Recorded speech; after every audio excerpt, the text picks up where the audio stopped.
প্রিয় শিক্ষার্থী, এখন আমি তোমাদের নবম দশম শ্রেণীর সাধারণ গণিতের বীজগাণিতিক রাশি 3.1 এর 3 এর সমাধান করে দেখাবো। তাহলে চলো 3 এর সমাধান করি। তাহলে হচ্ছে যে 3, তাহলে হচ্ছে দেওয়া আছে উদ্দীপক মানে হচ্ছে হলের সামন পর্যন্ত হচ্ছে দেওয়া আছে কি আছে a minus B equal 4, a b equal 60। এখন আমরা জানি লিখব, আমরা জানি বলতে সূত্র a plus B all square equal মানে হচ্ছে এখন হচ্ছে দেখো এই মান নির্ণয়ের সূত্র তোমরা অবশ্যই জানো, যদিও না জানো তাহলে হচ্ছে উপরেই আমি হচ্ছে মান নির্ণয়ের সূত্র দিয়েছি, এই মান নির্ণয়ের সূত্রটা তোমরা লিখে নিতে পারো মানে পড়ে নিতে পারো। তাহলে হচ্ছে যে দেখো মান নির্ণয়ের সূত্রটা হচ্ছে যে a plus B all square equal a minus B all square, তাহলে হচ্ছে প্লাস 4ab। এটা হচ্ছে যে মান নির্ণয়ের সূত্র, এইটা সূত্র আমরা অ্যাপ্লাই করব। a তাহলে হচ্ছে minus B all square plus 4ab। তাহলে দেখো প্রিয় স্টুডেন্ট, এখন হচ্ছে যে আমি সমানের ডান দিকে কাজ করব।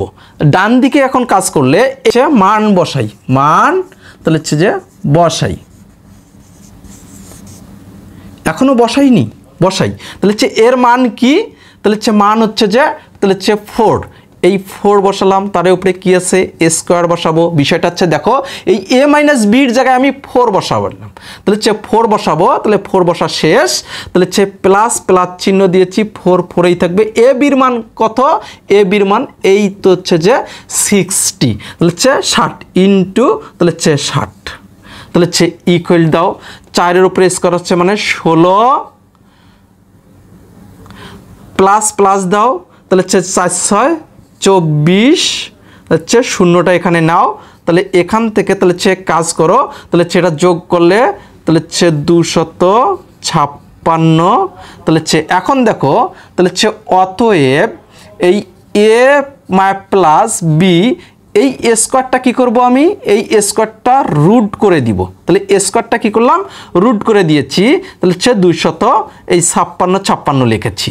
তাহলে হচ্ছে দেখো এখানে 256 হচ্ছে সমানের এদিকে কাজ করব, যদি নিতে চাও নিতে পারো। তাহলে হচ্ছে এখানে তাহলে হচ্ছে বা ব্যবহার করি, তাহলে হচ্ছে যে বা এই লাইনটাকে এখানে আনো, তাহলে অতএব a প্লাস বি ইকুয়াল তাহলে হচ্ছে যে 256কে ক্যালকুলেশন করলে তাহলে হচ্ছে যে আমাদের প্লাস মাইনাস এই 16 আসে, রুট ওভার তাহলে হচ্ছে এত করলেই এত আসে, এটাই হচ্ছে অ্যান্সার।